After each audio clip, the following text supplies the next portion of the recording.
देखते हैं कोलराउस का नियम। कोलराउस का नियम क्या कहता है, इसमें इसका डेफिनेशन देखेंगे, इसका परिभाषा देखेंगे और उसके अनुसार हम लोग इसको कैसे बनाते हैं और कोलराउस के नियम में क्या क्या बताया गया है। कोलराउस का नियम में किस कोलराउस नियमानुसार इसको शॉर्टकट में लिखेंगे। देखिए कभी भी आप अपने नोट्स बनाते हैं या फिर कुछ भी अगर आप लिखते हैं तो उसमें किसी भी शब्द का आवृत्ति बार बार हो तो उसको शॉर्टकट में लिख लिया करिए। जैसे कोलराउस का नियम इसमें बार बार आएगा तो इसके लिए हम केवल को लिखेंगे, उसके बाद ये बिंदु लगा दिए हैं तो इसका मतलब यह है कि यह इसका शॉर्टकट है, इसको हम समझ जाएंगे ऐसे नियम के अनुसार।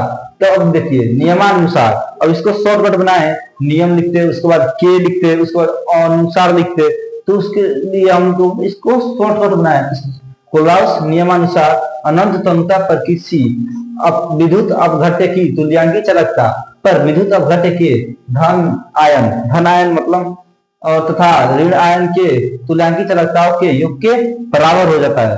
तो इसका मतलब यह है कि कोलराउस का नियम क्या कहता है कि अनंत तन्यता पर किसी विद्युत अपघट्य की मतलब अनंत तन्यता मतलब अनंत मतलब जिसकी कोई सीमा ना हो, तो मतलब किसी भी विद्युत अपघट्य किसी विलयन में विद्युत अपघट्य को बोला जाता है। विद्युत अपघट्य क्या होता है, विद्युत अपघट्य वो होता है जिसमें विलयन में अगर हम घोलते हैं तो उसमें विद्युत का प्रवाह हो जाए तो उसे कहते हैं विद्युत अपघट्य। और केवल अपघट्य उसे कहते हैं कि कोई विलयन है जिसमें हम लोग कोई भी चीज हम घोल देते हैं वो घुल जाता है, तो जो जिससे हम घोलते हैं वो होता है विलायक, और जो घोलते हैं और ज्यादा मात्रा में हो वो होता है विलायक, और जो कम मात्रा में हो जो कम मात्रा में उससे विलायक कहते हैं और जो ज्यादा मात्रा में हो उसे विलेय कहते हैं। तो उसे छोड़िए, ये देखते हैं कोलराउस के नियम के अनुसार देखते हैं कि इसमें क्या कह रहा है। अनंत तन्यता पर किसी विद्युत अपघट्य होता है आपको अनंत तन्यता पर जिसकी कोई सीमा ना हो, उस विद्युत अपघट्य में विलयन में अगर हम विद्युत अपघट्य बोल रहे हैं और उस चीज की कोई सीमा ना हो, उस पर विद्युत अपघट्य की तुल्यांकी चालकता पर विद्युत अपघट्य की तुल्यांकी चालकता पर विद्युत अपघट्य के धन आयन तथा ऋण आयन, जैसे ये मान लीजिए Na है तो इस पर आयन है धन मतलब ये धन आवेशित है तो ये इसका आयन है, और जैसे Cl लिख लेते हैं तो इस पर होता है माइनस तो ये ऋण आवेशित है। तो धन आयन तथा ऋण आयन के तुल्यांकी चालकताओं के योग के बराबर होता है। तो इसका मतलब यह है कि मान लीजिए हम लोग Na लिखते हैं तो इस NaCl को हम लोग एक विलयन में घोल देते हैं। जैसे मान लीजिए एक हम लोग पात्र बनाते हैं, एक बर्तन बनाते हैं जिसमें ये पानी है और इसमें हम लोग बोलते हैं NaCl को, तो ये घुल जाएंगे उसमें विद्युत की उपस्थिति में घुलेंगे, तो इसीलिए ये विद्युत अपघट्य होते हैं। तो इसको कहते हैं विलयन में हम लोग क्या घोले हैं NaCl सोडियम क्लोराइड को घोले हैं, तो ये अपने अपने आवेशों में टूट जाते हैं। इसका मतलब यह है कि NaCl घोले हैं तो ये Na अपने आयन में इसका आयन होता है धन और Cl अपने आयन में तो इसका आयन होता है ऋण, मतलब ये ऋण आयन होता है और ये धन आयन होता है। तो ये विद्युत अपघट्य ये जैसे शुरू से ये एक पात्र है जिसमें हम लोग विलयन बनाए हैं। विलयन NaCl का है तो NaCl का हम लोग विलयन बनाए हैं और ये कब बनाए हैं विद्युत की उपस्थिति में हम लोग बनाए हैं, तो इसलिए इसे वैद्युत अपघट्य कहते हैं। NaCl विद्युत अपघट्य है तो इसको घोल दिए हैं तो ये अपने अपने आयनों में विभक्त हो जा रहा है, Na अलग हो जा रहा है और Cl अलग इसी में हो जा रहा है, तो ये होता है NaCl। तो NaCl ये अलग अलग हो जाते हैं तो ये विद्युत अपघट्य।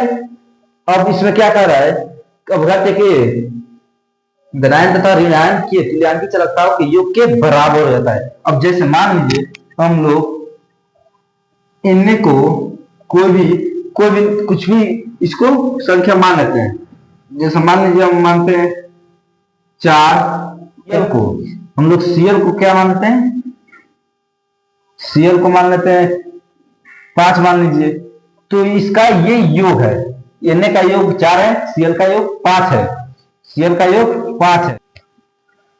तो इसको योग ये है, तो इसके योग के बराबर होता है। इसका मतलब यह है कि ये दोनों इस दोनों के योग के बराबर है। अब जैसे इसको एग्जाम्पल सहित देखते हैं कि कैसे देखते हैं प्रबल विद्युत अपघट्य को इसमें मिक्स करके और इसको देखते हैं कैसे योग के बराबर होता है।